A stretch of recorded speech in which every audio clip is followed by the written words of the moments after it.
Hi, everyone. We'll give just another minute or two while everybody gets settled.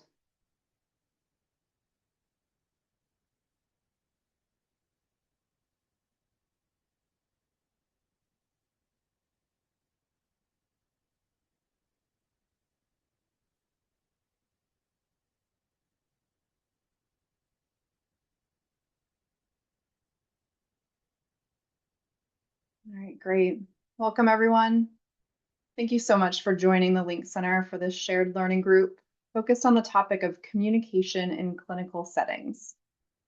I'm going to go over a few housekeeping items while we get started. The session is being recorded, and the recording and notes will be made available on our website. We welcome you to revisit the content yourself and share it with others. Attendees cannot see the names of other attendees, and all attendees are muted. Please use the chat function in Zoom to communicate with other attendees and the host during the webinar. You can use the chat by clicking on Chat at the bottom of your screen. And be aware that your name will appear in the chat if you make a comment.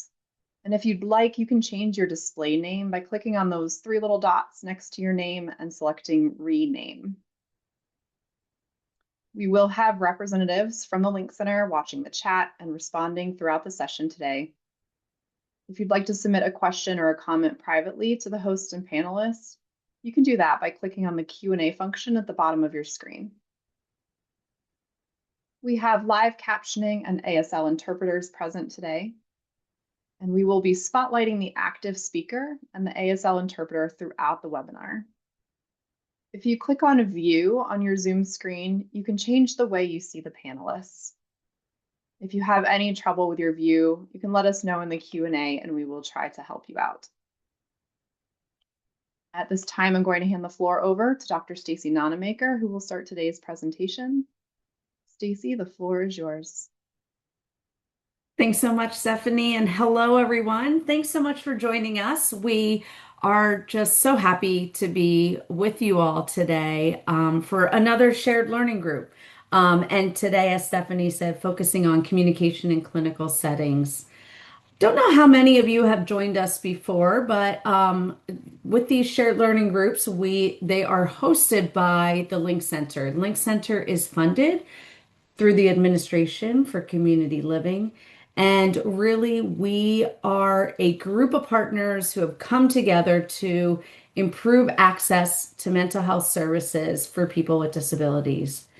We are so totally excited that we have a new website. So please check us out, www.thelinkcenter.org.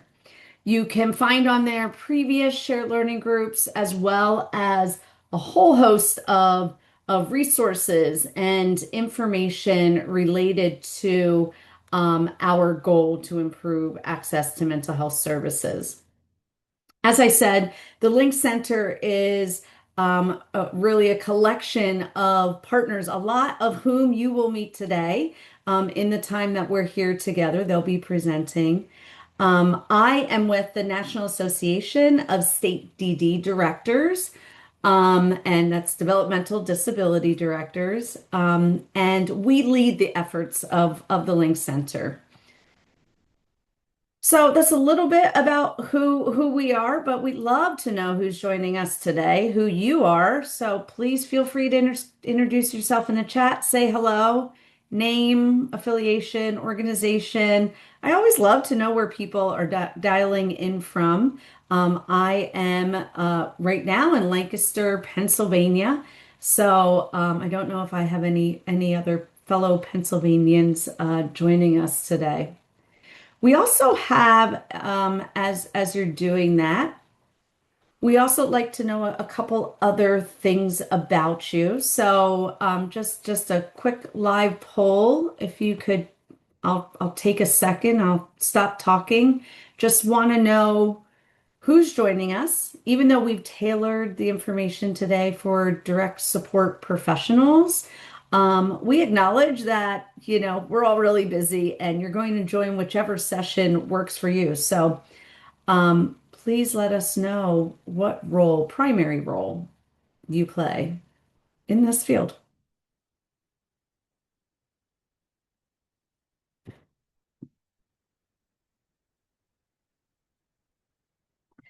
Thanks to those of you who are saying hello in the chat.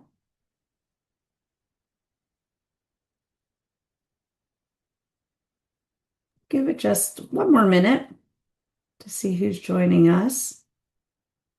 Again, the role that best describes you and what state you're connecting in from today.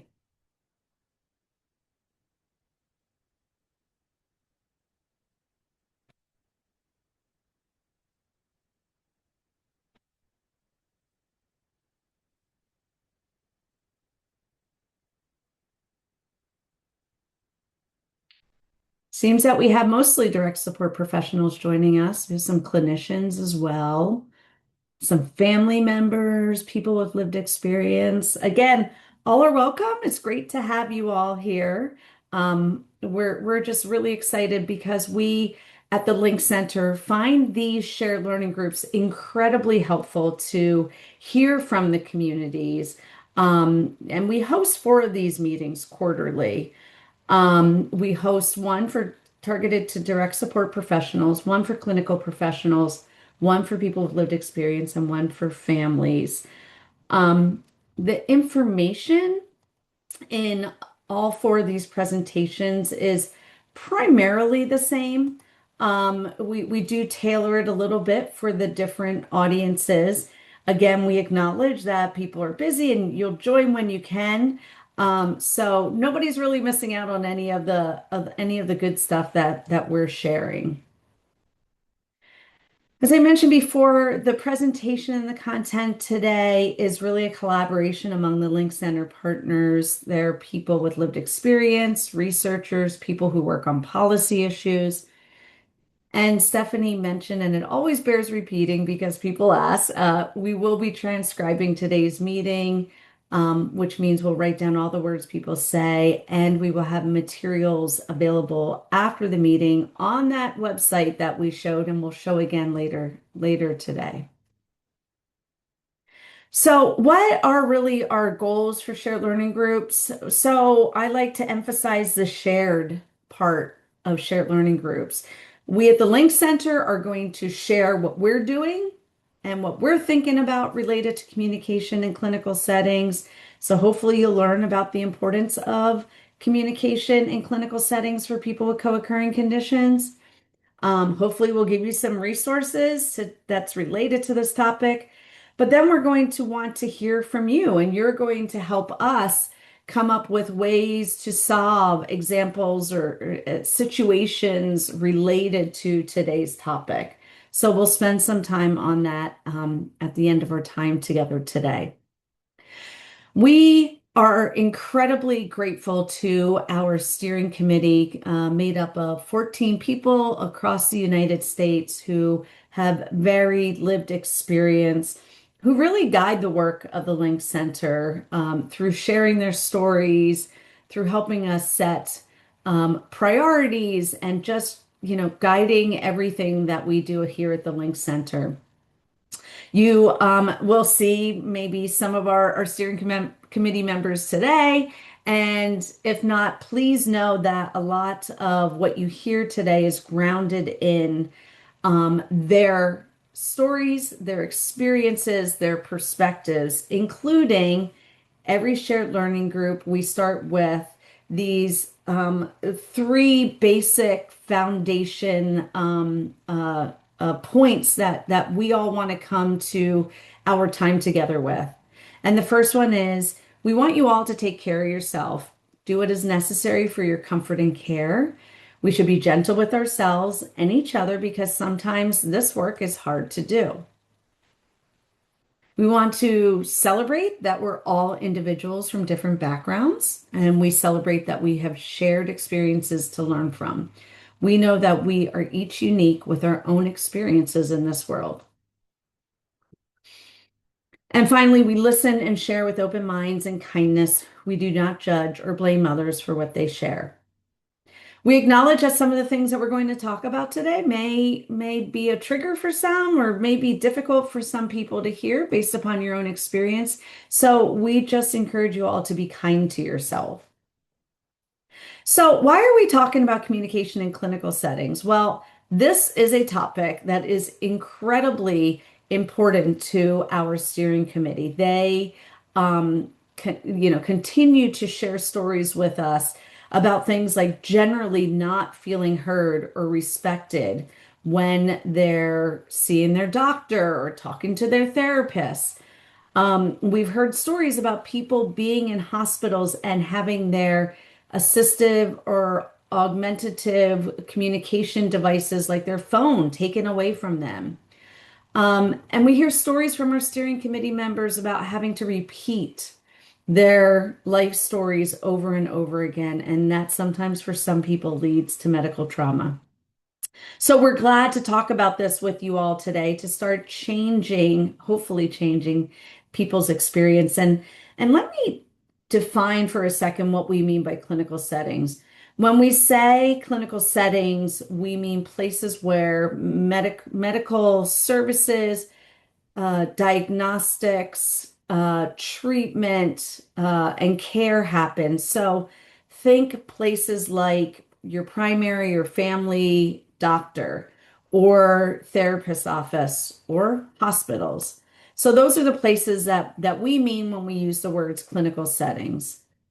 So today's focus is on sharing some of these stories. There's also positive experiences that we'll share. It's on understanding what people's communication rights are in clinical settings. And it's a place where we're going to, as I said, share resources with you all that can make for better experiences. So before I turn it over to my colleague to talk a little bit more about communication in clinical settings, we want to know, given what I just talked about this topic, how would you rate your knowledge about this topic? Not at all, slightly, moderately, very, or extremely knowledgeable. You're a subject matter expert. I'm just going to take 1 minute.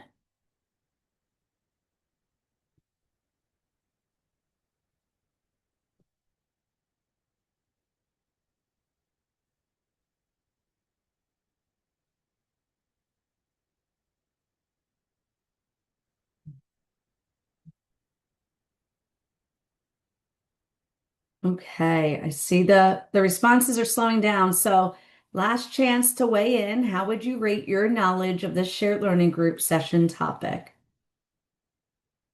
Great. Seems like there's a whole mix across not at all, slightly, moderately, and very knowledgeable. Thank you, everyone who took a moment to fill that out. And if you have any trainings, information, websites, places that you go around to think about this topic, please let us know. Drop that in the chat. If you have any thoughts, any comments, as Stephanie said, we'll be monitoring the chat as well. So I'm going to turn it over now to our partners at the Ohio State University Neisanger Center, Braden Gertz, who is on our steering committee, Andrea Whitwer, Christine Brown. So Andrea, I'll turn it over to you. Great. Thanks, Stacy, and thanks everybody for being here to talk about this important topic.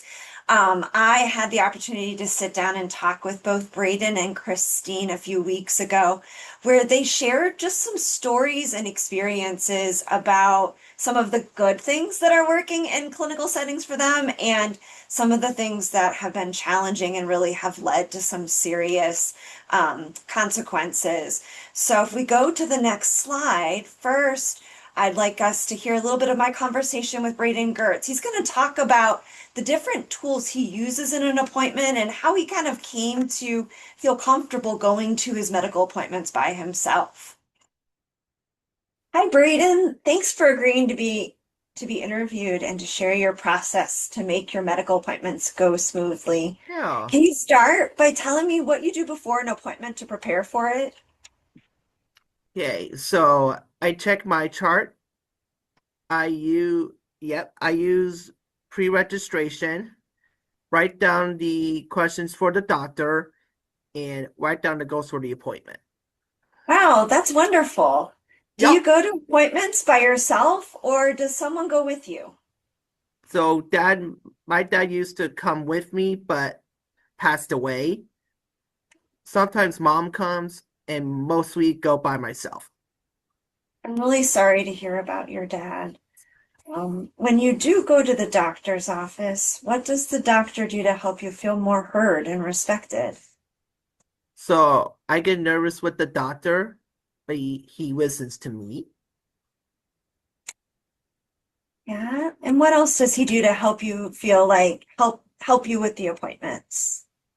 Um, like let's say use eye contact helps me pay attention better. Yeah, thanks for sharing that. I know you and I have talked about that before, that making eye contact and the doctor making eye contact with you helps you. I know sometimes that can make other people feel uncomfortable, but it's great that you know that about yourself. Yes. Um, I was wondering how you make sure you remember the advice that the doctor gives you. So I write my own notes during the appointment. Okay, so you like to write out what the doctor says so that you can remember Yes. it in the future. All right. And then what do you do after the visit? I do check the pre after visit summary in my chart. Yeah, I remembered you sharing that you like to do both of those things, that you feel like just like eye contact helps you pay attention, that Yes. writing it down helps you remember what the doctor's saying. But then you Yeah. back in and you've learned how to log into my chart and check that after visit summary to make sure that has everything too. Yes. It sounds like you have a really clear process for what you do before your doctor visit, during your visit, and after your visit. How did Yeah. you learn to do all of this, Braden? So let's see. I practiced with my parents, and Dr. Hanks taught me how to use my chart. Oh, that's great. So it sounds Yes. like kind of going over stuff with your parents ahead of time. And then how great that Dr. Hanks helped you learn how to use my chart so that you could use it so well. Yep. Thanks a lot for sharing all of this No with us, Braden. problem. I think it'll be really helpful for other people. Yeah. Yeah, thanks so much. And I hope you have a great rest of your day. Thank Great. So hopefully you saw those were a lot of tools. It took a lot of time with Braden working with his family, but some of those existing tools and having a doctor that was willing to sit and work with him and those support folks around him taught Braden how to really use some of those and to advocate for himself, to communicate what helps him in appointments. So a great way of showing how a provider and the support team can help really support that individual lived experience to be able to be their own advocate. Now I want to turn because I think there's still a lot of room when it comes to communication and how providers help to support folks when it comes from transition from child to adolescent and adult providers. I want us to hear about Christine and Christine's story. Hi, Christine. Thanks so much for agreeing to be here and to share your kind of tough story about an experience that you had with a healthcare provider. I'll go ahead and let you share your experience. Thanks. So I had a really bad experience around the time I was changing from a pediatric neurologist to an adult neurologist. The new doctor switched my medication without tapering me off the other, which messed with my seizures. And then I had 3 grand mal seizures over 2 days. This was a long time ago, so it's hard to remember, but I kind of remember there being an allergy with the new medication too. I went to the ER with my dad, who had to advocate for me to get help I needed. Thankfully, there was a specialist in seizure disorders that was able to intervene and get me help. Once I was stable, I was able to go home. However, I started having psychiatric issues and had to be help admitted to the OSU psych unit for several weeks and was diagnosed with psychosis secondary to seizure disorder. During this, my family was going through a lot of stress. My mom had cancer and surgery at the Cleveland Clinic during that time. So it was up to Dad and to have to support all of us. I think it's really important for doctors to pay attention to things like allergies and medications, which when they get new patients, again, check the medicine the patients could be allergic to.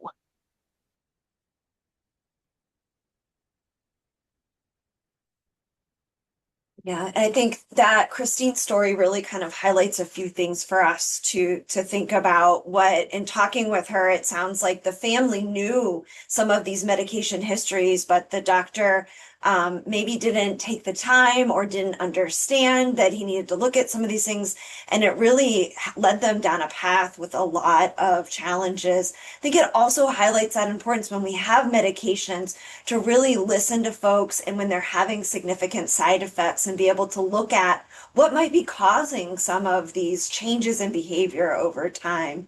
So hopefully I want us to kind of keep these stories in mind as we shift and hear a little bit from Tana, who's going to talk about communication. And then at the end, we'll come back and talk about some other tools as well. So with that, I will turn it over to Tana.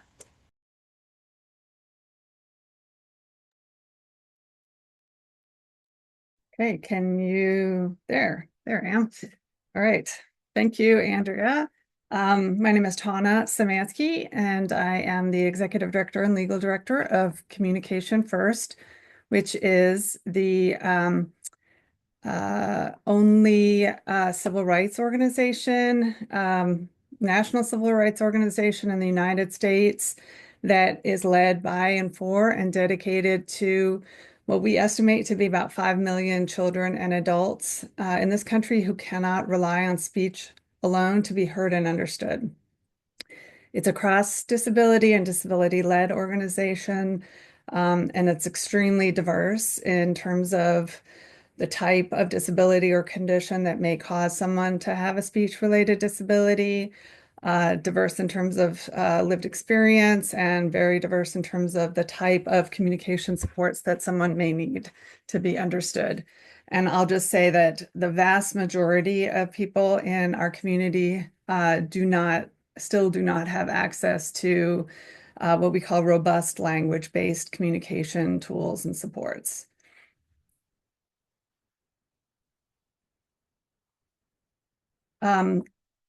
Just to brighten up and avoid some of the text heavy slides that I tend to create. These are some images of people who have been and are affiliated with the organization. Judy Heumann was a founding board member of Communication First. She unfortunately passed away a few years ago. Bob Williams co-founded the organization. Alice Wong was on our advisory council, unfortunately also passed away. Ren Coloni, Tim Jin, Jordan Zimmerman is the chair of our board. And then there's sort of Lateef McLeod, Pancho Ramirez are on our board. And then in the lower right is an image of a bunch of us together at a conference we helped organize a year or two ago. So just some images, and there's more people, those are just some.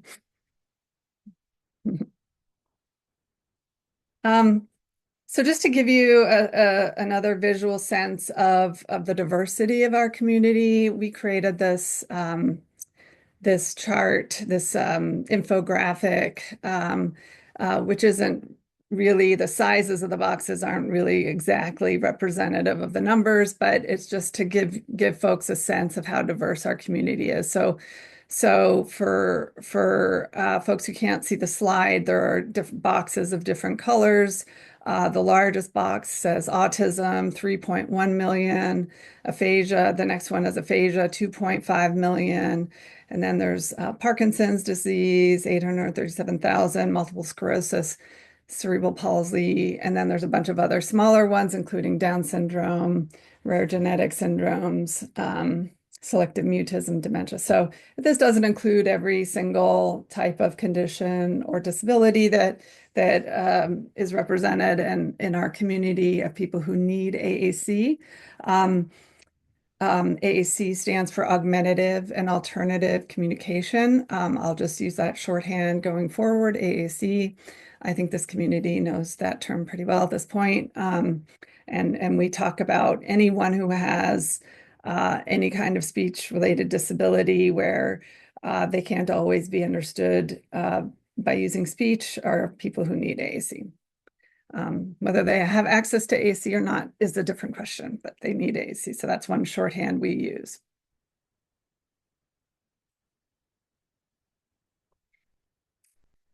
Okay, so people, one thing to keep in mind as we go through this this topic about healthcare and communication rights is so many people in our community tend to identify not with their communication disability, but with another type of disability they might have, whether that's intellectual and developmental disabilities, or a physical disability, or a cognitive or mental health related disability. And that's fine.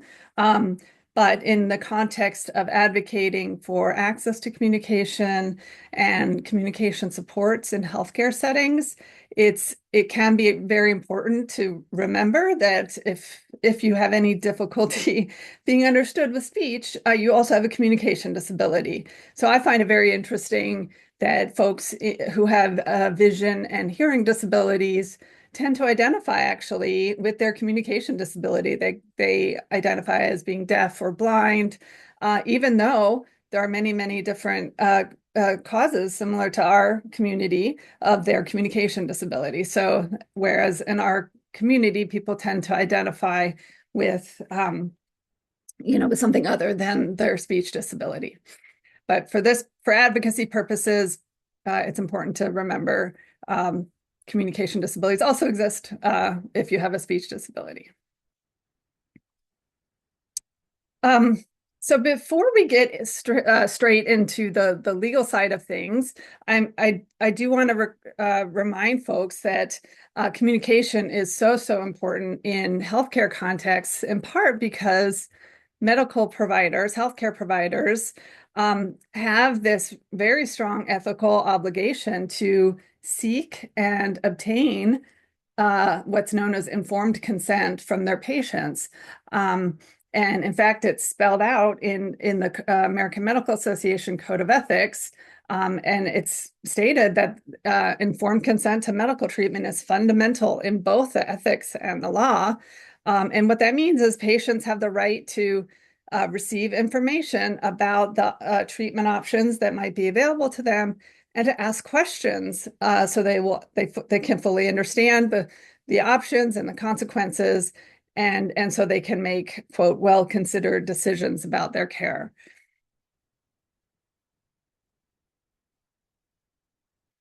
Just briefly, I'll go over the laws a little bit later, but there's also, in addition to the whole ethical concept of informed consent, several laws, state and federal laws, that protect people with disabilities, of course, in the United States. In these laws, there's separate provisions that really call out and remind people how important communication is.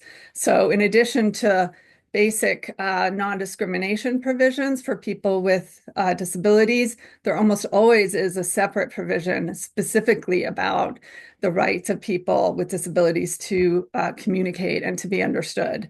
And that communication is even more important in healthcare, and we'll talk about why that is.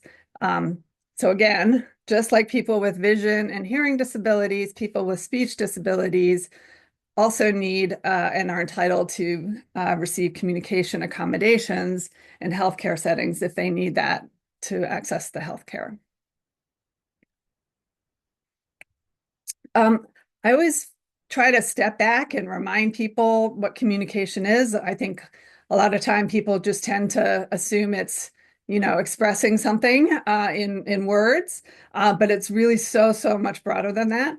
We did a ton of work. We launched right before the pandemic, and we found ourselves sort of right in the midst right away as soon as things shut down, doing a lot of advocacy in hospital settings, especially for patients who needed another human to help them communicate and get access to healthcare. And through that experience, which really lasted sort of nonstop for about a year and a half, we gained a lot of a really much deeper and more nuanced appreciation for all the different types of communication out there, right? So in addition to, expressing things, communication, of course, also is about receiving and perceiving information. So sight and seeing, reading, hearing, listening, touching, and feeling, those are all receptive forms of communication, but very critical in healthcare settings. Of course, processing and understanding information is also an aspect of communication. Asking questions, of course, is a key part of communication in healthcare. And then, of course, expressing decisions, preferences, but then also sort of desires and feelings and needs. And expressive communication, of course, can take many forms. So it can include signatures, like whether, to sign a form. It can include like emojis. It can include pointing, gestures, nodding your head, shaking your head, facial expressions, eye gaze, looking at things, laughing, etc. And then it also includes, and this really came out in our COVID advocacy experiences, it also includes information that your body may like subconsciously or unconsciously be expressing about your physical or emotional state. Like, for instance, signs of pain, hunger, thirst, nausea, anxiety, fear, discomfort, right? So this really came out. A very brief example. There was an example of an adult patient in a rehab center, and the center had refused for his mother and fiance, I think, to be there in person with him. They were able to set up like FaceTime type visits with him, 5 minutes or so a day.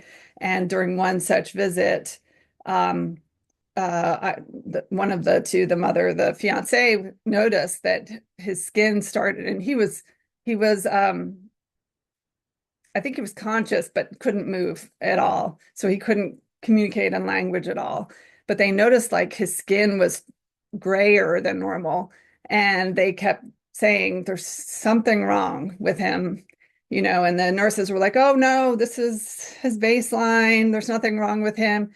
And they kept insisting in it. And then they finally did a scan. It turned out he had had a stroke. So this was the sort of this. I love that example because it's an example where, excuse me, it's not just language, right, that we're keen in healthcare settings to ensure access to, but oftentimes you're going to need a human support person who's familiar with that patient, who knows about their baseline, who may know something is wrong. This body is trying to communicate something, and nurses who've just met or doctors who've just met the patient aren't going to know that. And they were able to, figure out that he had a stroke, and that was not something that they could have done had the communication support person not had any access at all to the patient. So, excuse me. So again, the need for communication support in hospitals can take many different forms. It can, include supporting a patient to express new symptoms or basic physical needs like hunger, thirst, pain, discomfort, etc. Some of this will only be relevant in inpatient settings.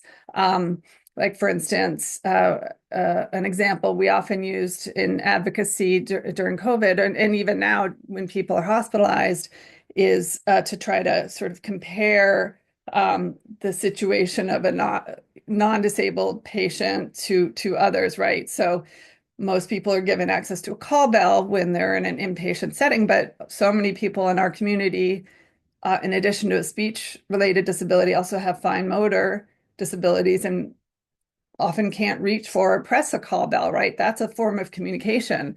So they may just need another human being present at all times so they can access the call bell on an equal basis to someone else.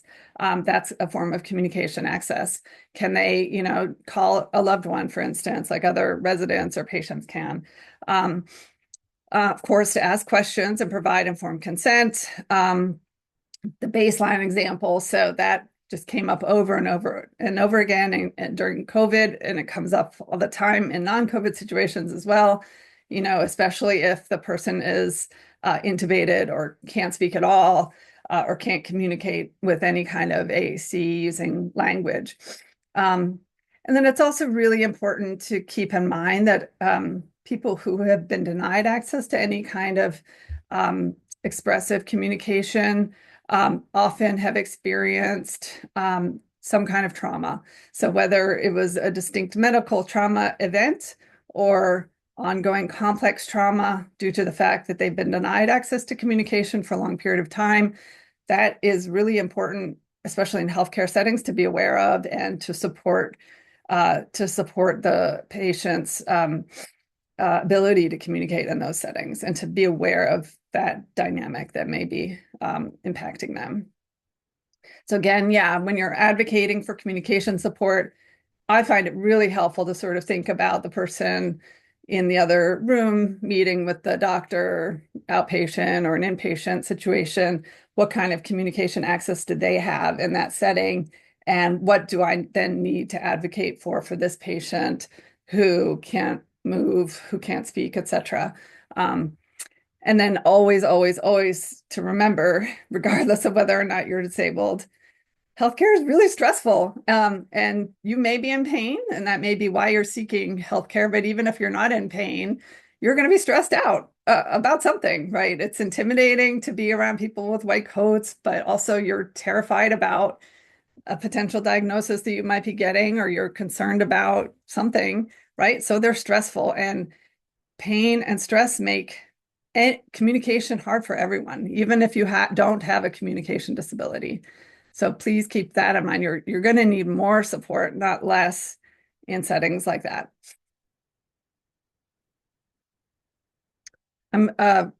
Because we're an organization led by AAC users, and I'm not a full-time AAC user, it's always really important for us when we're presenting, if we're not presenting with an AAC user, to do as much as we can to platform AAC users. So we're going to play this short video of people in our community. So do I have the ability to do this? Here we go. Truth is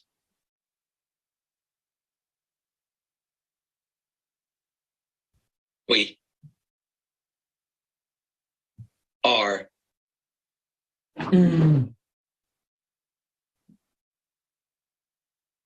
working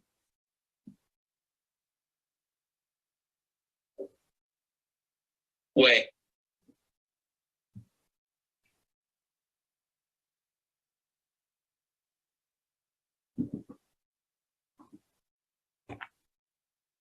harder to be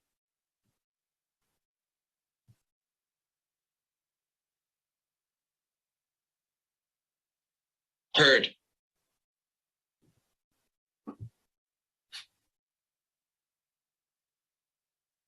Then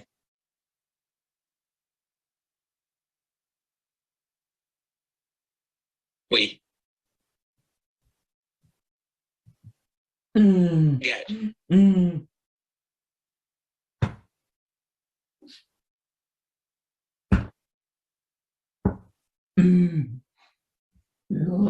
Credit.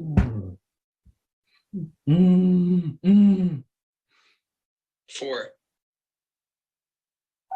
I want people to know that how I communicate is not strange, weird, or outlandish, but it is very straightforward.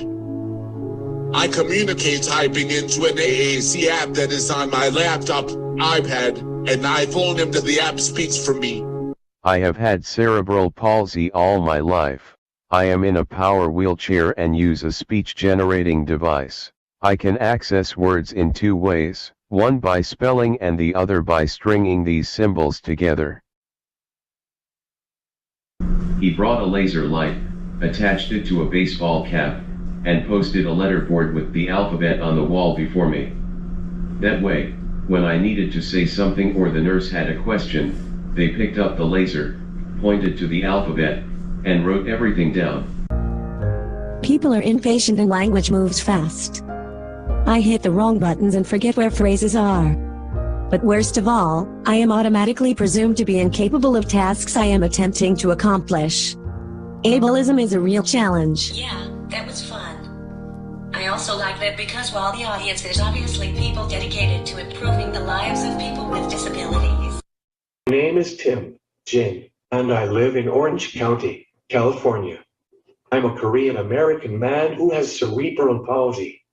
I am using a communication device at the base of my wheelchair by typing with my toes. Y, my, N, A, M, E, my name, I, is, N, I, K, O, Nico, B, O, S, K, O, V, I, C. I, A, M, T, W, E, N,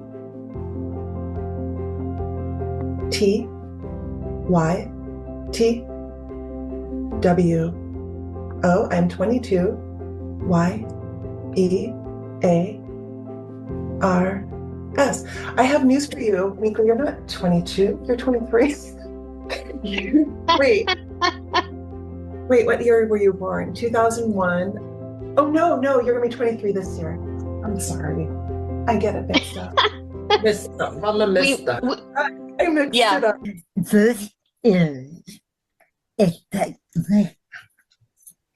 This is a technique called revoice. Anything that helps cut down on the effort. Anything that helps cut down on the effort That I have to put in. That I have to put in To communicate. to communicate. And the effort that people have to put in. And the effort that people have to put in Will give you more time. Will give me more time. And less anxiety. And less anxiety. I don't want to just be in the room. I don't want to just be in the room. I want to have the opportunity to fully participate. I want an opportunity to fully participate.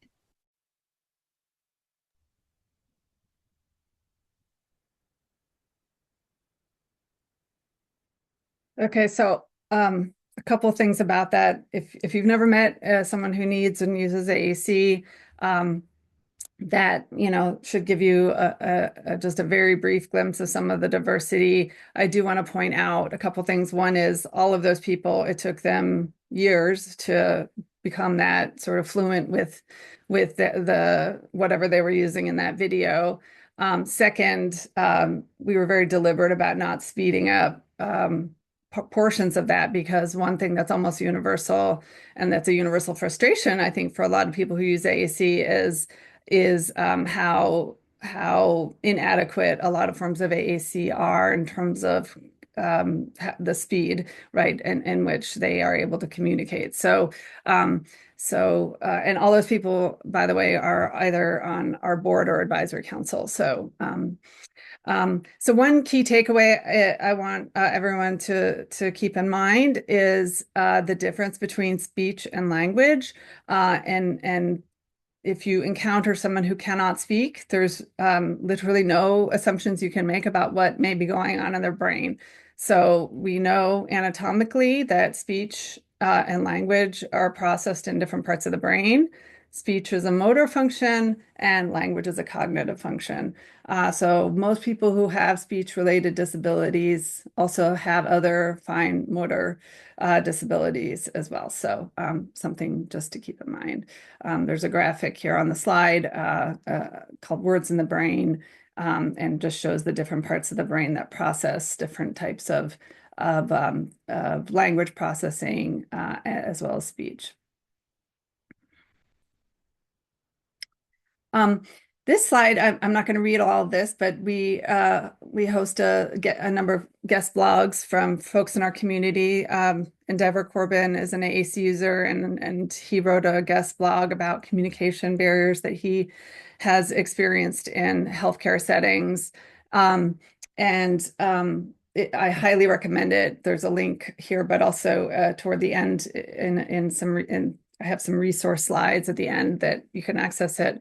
It's on our website. But a few things that Endeavor has pointed out are that, not having a way to produce something that's audible and no or stop makes someone incredibly vulnerable, and says in a medical setting, it is terrifying.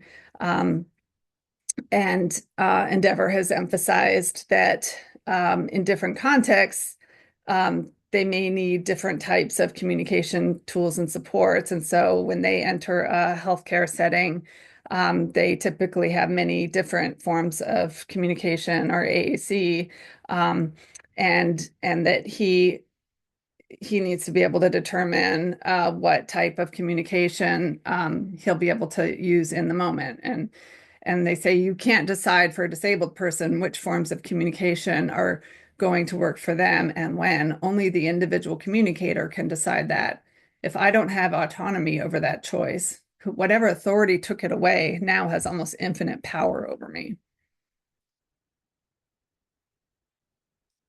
This is a graphic that accompanied that blog.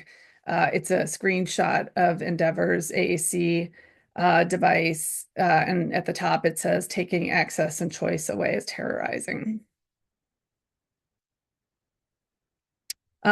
So providers, disability support personnel, please keep in mind that no two people will need the same type of communication supports. One thing that's different about people with speech disabilities compared to people with hearing and vision disabilities is that there isn't sort of a standardized type of communication support like ASL or Braille. There's nothing equivalent for people with speech disabilities. And then also that most people have never been given access to robust language-based AAC that actually works for them. It's really helpful to ask patients in advance what they might need to be able to communicate during appointments, and to how they ask questions, how to provide informed consent, and of course, the time factor as well, to plan for more time with the provider and the patient.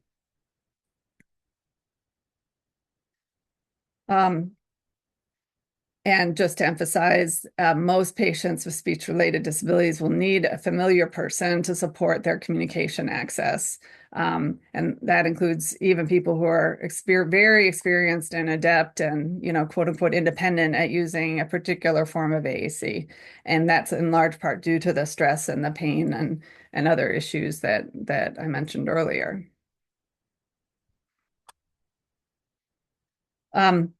We have another webpage on our site through the ABCD project, which was our first grant actually in 2020, that collected quotes of advice from AAC users for healthcare providers, and it's fantastic. It's sort of a gold, I think. And these are just 3 very brief quotes, but I also highly recommend this. One is talk to me normally, answer my questions.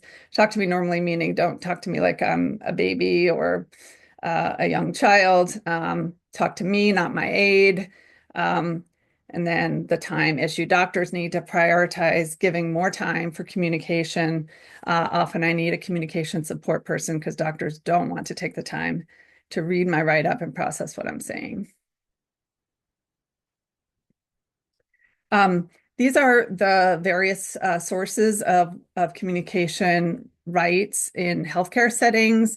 There's actually 3 different federal statutes that govern disability rights in healthcare settings. The ADA, of course, Americans with Disabilities Act. Then there's Section 504 of the Rehabilitation Act. And then separately, the Affordable Care Act, Section 1557. Different states may have additional rights and laws governing communication access and disability protection. And then case law, which is created by courts, also may play a role. I'm not going to go through all of this, but I've sort of summarized on the next few slides some of the key provisions. The ADA, Section 504 and Section 1557, those 3 federal statutes, they're pretty similar in terms of what's required in different settings. So I've just summarized the ADA ones here, but essentially the sort of basic idea is that in both public, state and local healthcare settings and in private healthcare settings, the expectation is that the healthcare provider, whether that's an individual doctor or dentist or nurse, or it's a huge hospital, they have the obligation to ensure that the communication that they engage in with their patient is as effective with that patient who has a speech disability as it is with someone without a speech disability. And it's on them to ensure that. Communication-related accommodations have a kind of wonky term from, I think, from the 70s. They're called auxiliary aids and services. You don't need to remember that, but just in case you see that, essentially that's a communication-related accommodation. Another concept is that the disabled person's preferred form of communication really is what is emphasized. It's not sort of like the doctor says, oh, well, we only have these communication boards, that's all you get.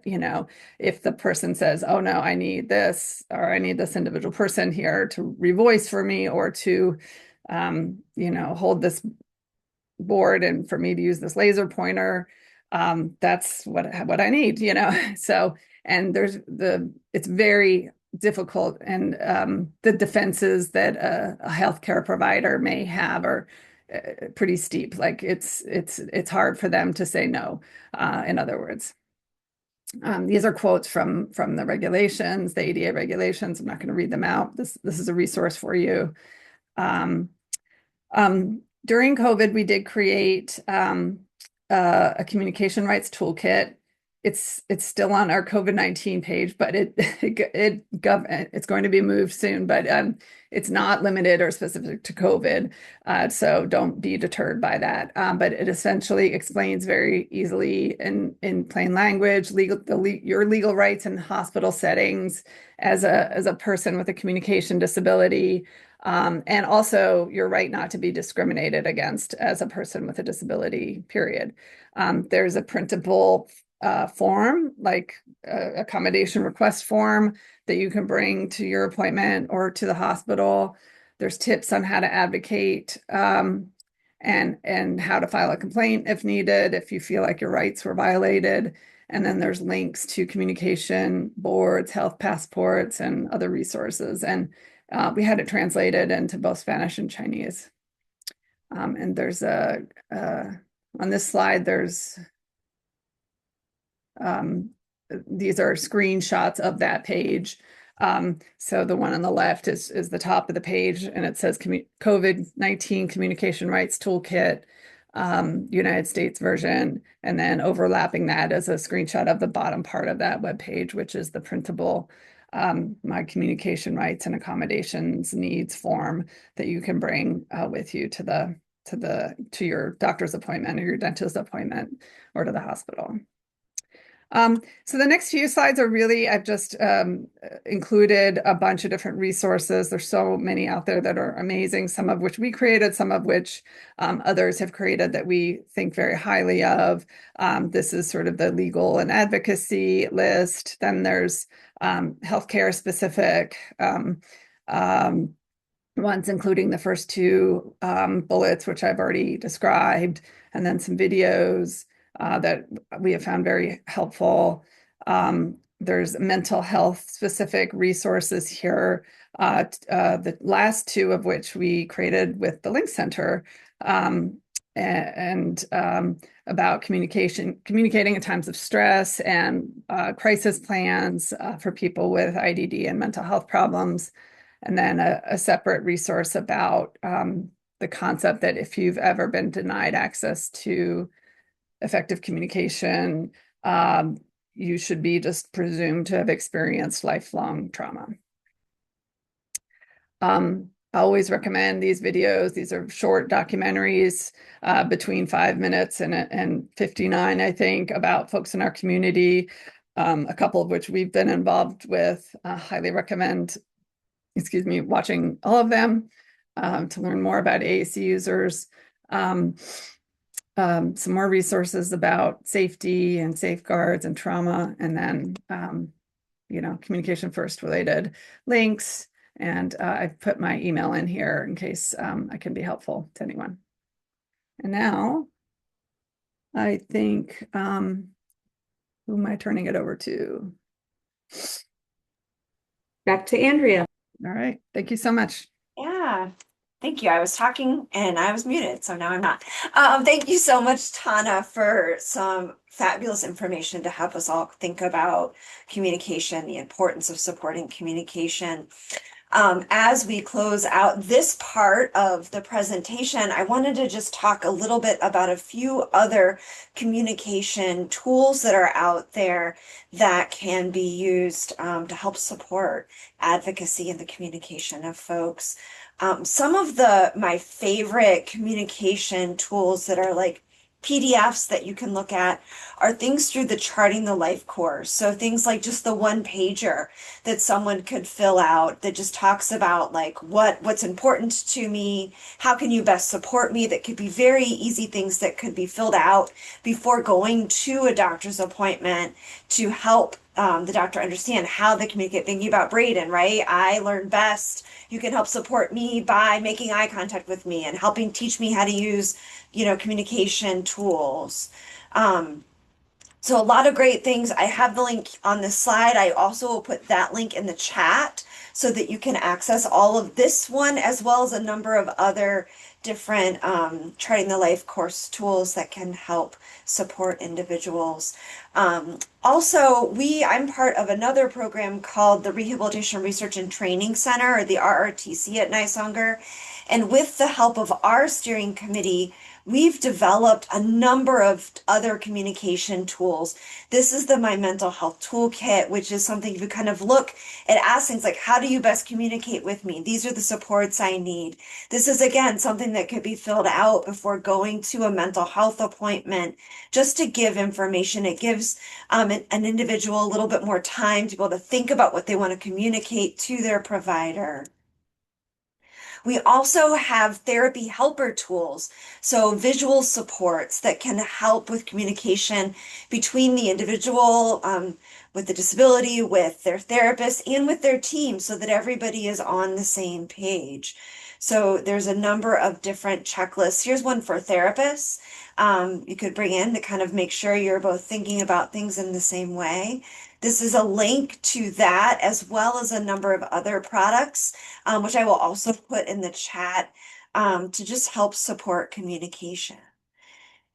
And with that, our center is recruiting for a study. I will put a video to a cool link to talk about how we want to learn more about the health of folks from people with disabilities. But I will put that link in the chat so that we make sure that we have time to get to our group exercise. So with that, Max, I'd like to turn it over to you to talk about our group exercise.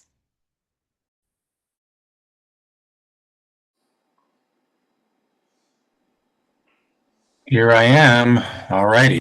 All right. Thank you very much. Glad to be here.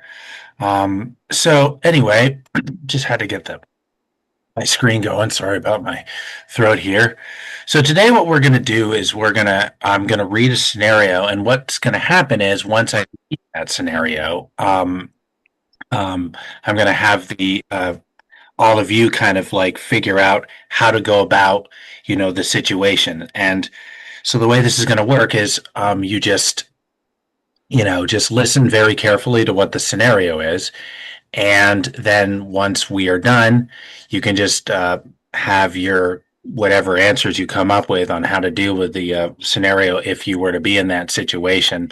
You could put it in the chat. You can also just say like your answer out loud if you want to, and we can unmute you.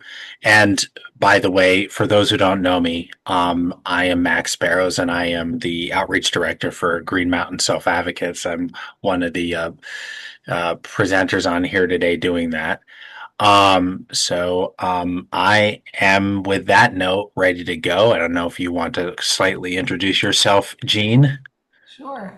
Thank you, Max. Hi, everybody. I'm Jean Farr, and I'm an older white woman with very short hair and a pink sweater and scarf. And I work for NAD, an association for people with co-occurring IDD and mental health conditions. And I'm one of our partners here and supporting Max in this exercise. So it's great to be with all of you. Okay, Max, back to you. Yes, thank you very much. And I forgot to say that I am a black man with with black hair, in like a room, but you have the Link Center background. I'm wearing a very light blue dress shirt with a black tie. So I just wanted to give you that visual description. Alrighty, so without further ado, here we go with the scenario. And again, whatever you come up with for your answer on how to deal with the situation, feel free to put it in chat. We'll keep an eye on it, or you could just say it out loud and just let us know, and we can unmute you that way if you want to. So with the slides going a million miles an hour, whatever direction they were going, let's go to the scenario, and here we go.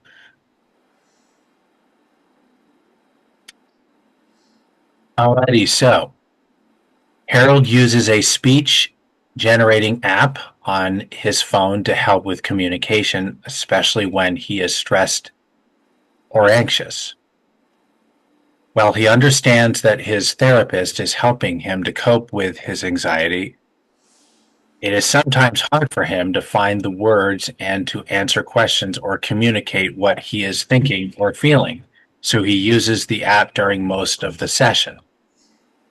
Harold just started seeing this therapist, and the sessions are only 1 hour every other week. The therapist feels like they are not making progress and that they don't have enough time together because it takes time for Harold to type into his phone what he wants to say. Are there things that Harold and or the therapist can do before, during, or after the appointment that would help them make the most of the time they have together? Was there something that Harold could have? Okay, let me just start. Was there something that Harold could have done before meeting with the therapist for the first time?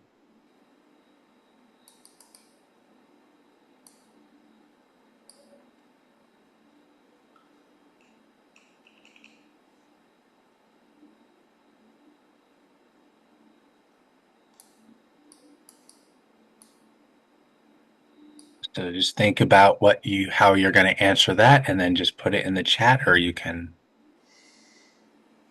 say it out loud if you choose.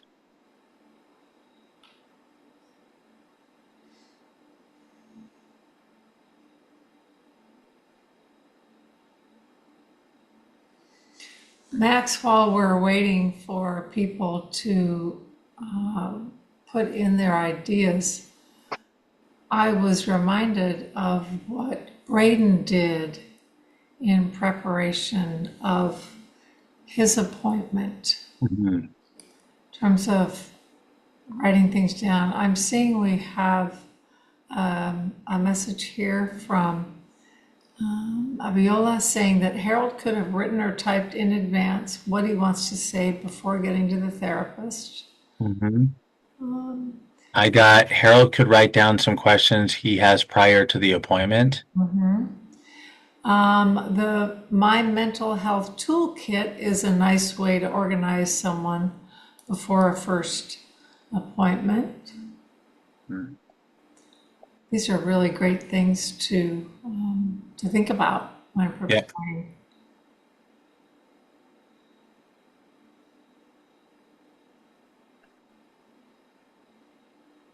I think one of the things I was very struck by in the earlier conversation is how when you're in an appointment, you can be really nervous about things, and it would be easy to forget things, which is why kind of writing it down and planning makes some sense.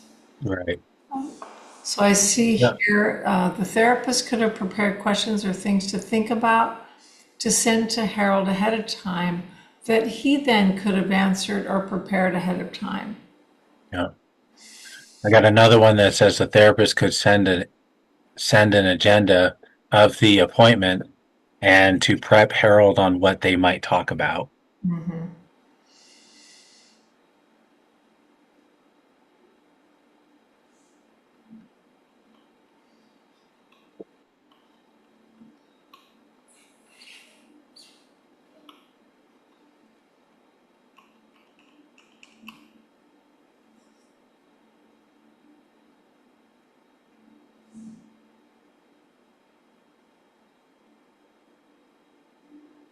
Sorry, I'm not sure why the slides are advancing like that. There you go.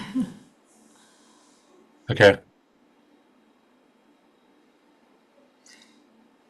Well, we sure heard some really great ideas that Harold could do ahead of time, and also that his therapist could do ahead of time to support him.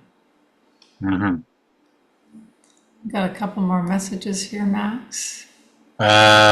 I hear they might have to talk about the length of the appointment and if there is any possibility of a longer session. Well, that's good because some people feel like their session is not long enough, and sometimes too longer sessions give more time for people that use different forms of communication to kind of like say what it is they want to say. There was also a couple other comments regarding whether or not, as a supporter before the session, you could ask Harold if they need assistance during the session to communicate symptoms or ask questions. And someone else echoed their agreement with Tim's contribution that therapists should send ahead of time what they're discussing, what they might be discussing. So it really does reinforce how doing stuff ahead of time, both the clinician and the person at the appointment, and then what they can do during the session is just really important things to consider. Yeah. This is Andrea. I was wondering, and I think these are such great suggestions. I think sometimes therapists know about something, sometimes the adult with ID knows about things, thinking about a way to get folks on the same page. And some of those resources that I shared, if there's time, I thought I could share the Therapy Helper Toolkit that our steering committee developed. Because what it does is it kind of takes all these great suggestions that you're all doing and kind of puts it in therapist language, and it's something that maybe a therapist and Harold could like work on together. So I'm happy to I have it pulled up just to kind of share an example of what it might look like for folks. But yeah. Yeah. Sounds like a good idea. Let's see. Yeah, it is, I think. As that's being pulled up, there's some more things I'm getting in the chat, and one says they might have to talk about the length of the appointment if there's, okay, I already said that. Okay, once they know each other better, could they develop some abbreviations or common themes that would speed up Harold's ability to give his thoughts, i.e. brother could be B, or work W, or work supervisor WS? That's a great suggestion. Yeah, and so I was just kind of like showing this is kind of like things to do, prepare before session. So fill this out and share it with your therapist before the meeting so they could kind of fill this out ahead of time and share it. So Harold could share it with his therapist even before so that they're aware of what's going on. And then afterwards, kind of some like summaries of what's going on and how he felt about it. And then reminders of the things that, like, what was I supposed to practice and did I practice? So really kind of helping to kind of have almost an agenda of the things to talk about, to do a little bit of pre-work for both of them. Yeah.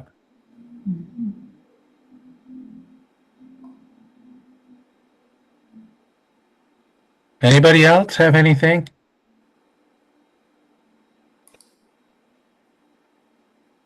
Anybody else have anything they would like to say or answer on what can be done? What can be done for the therapist or for Harold or both?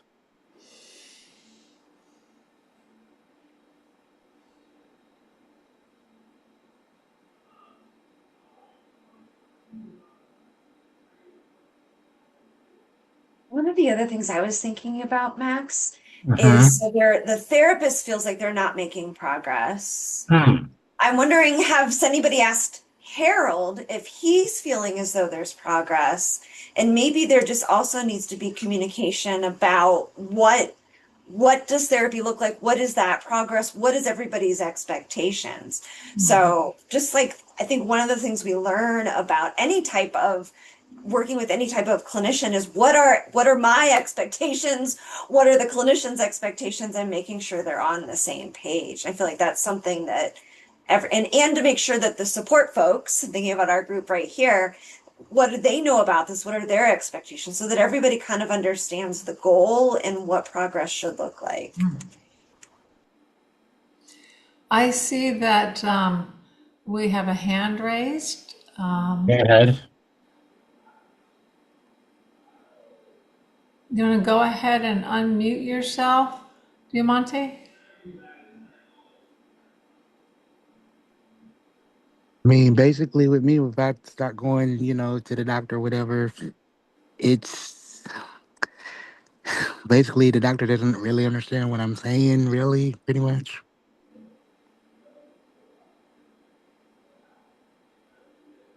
Sometimes there is a little bit of a communication barrier there. Yeah. That can play a role in maybe the therapist not feeling like they're making progress, and it also could be with their the individual that they're seeing. So that's a good point that you made. Thanks for sharing. Yeah, thank you. And hopefully the tools that have been shared will come in handy in helping convey what you want that person to know.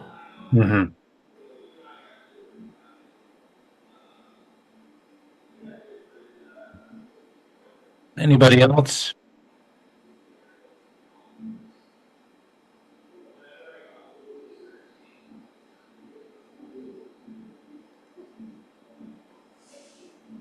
Well, I think hearing none, thank you everyone for participating in this exercise. You all shared some very good ideas, and I would like to now turn it over to Stacy Nunemaker. So thank you so much. Thank you, everyone. Thanks, Max and Jean, and thank you, Andrea and Tana. And thank you, everybody, for being here today and being part of the discussion. I know this is a really big topic, and we just, only had, a little over an hour to talk about this topic, and we just were able to talk about the tip of the iceberg, if you will. But really curious, in the conversation and the topic around communication in clinical settings, what are your go-to resources, trainings, and websites and places to get information about this topic? Curious, Andrea shared a lot of really great resources. Tana shared some resources around rights and communication in general. Just wondering, what else is out there? Are there things that, as the Link Center, we can be lifting up and adding it to our website? Are there things that are not out there that you've been looking for? And perhaps it's something that the Link Center can think about developing. So please, if you want to drop those in the chat, that would be great. So in just a moment, we're going to launch a couple of questions that we hope you will answer for us. Oh, and there they are. Okay. So the first question is just a repeat of what we asked you in the beginning around how knowledgeable you feel about this topic around communication in clinical settings. After sitting through this with us today, just wondering how knowledgeable you feel now. So I'll give you just a minute to complete this.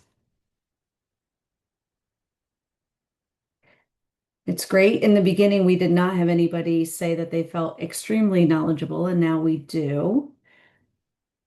In the beginning of our time together, we have people who were saying they don't feel at all knowledgeable, and we don't have anyone saying that yet. So that's great as well.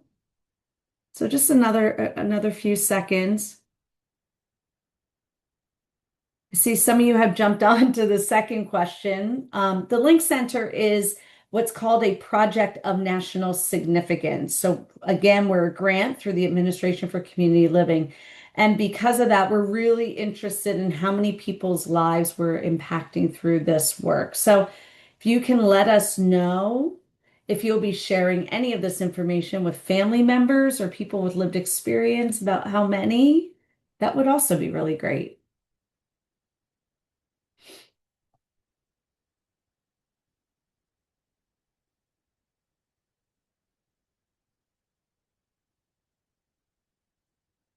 Just another moment and then we'll move on. Thank you, everybody who has been participating in these polls. This is really great information.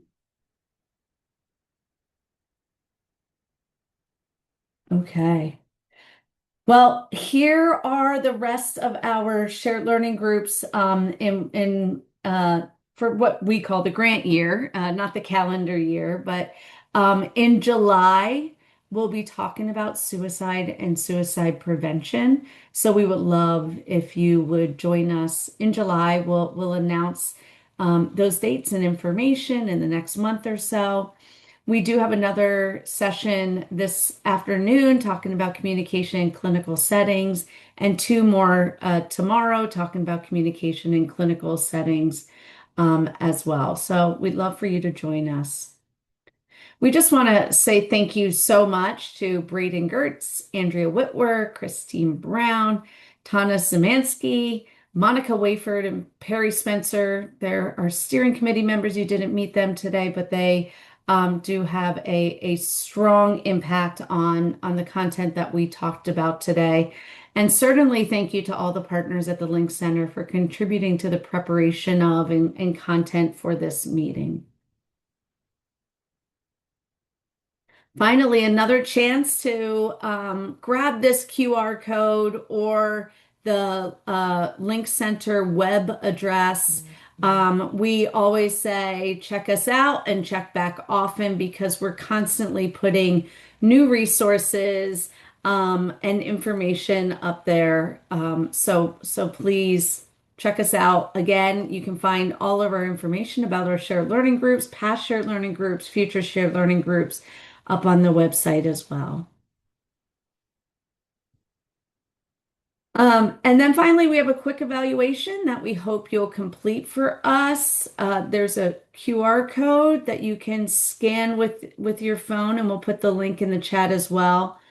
It'll pop up when we close out today, and your feedback on this evaluation truly helps us decide what to do for future shared learning groups. So we do take a look at this, and I know that you're super busy and we're wrapping up just a couple minutes early. So I'm going to end on this slide. Thank you all for joining us, and thank you in advance for catching this QR code and completing the full evaluation so that we have that feedback from you. So we hope that what we presented today was helpful in your role. We thank you for joining us. We hope that we left you with resources, information, things to think about, and hope to see you up on our website and on future shared learning groups. Everyone, have a great day. Thank you.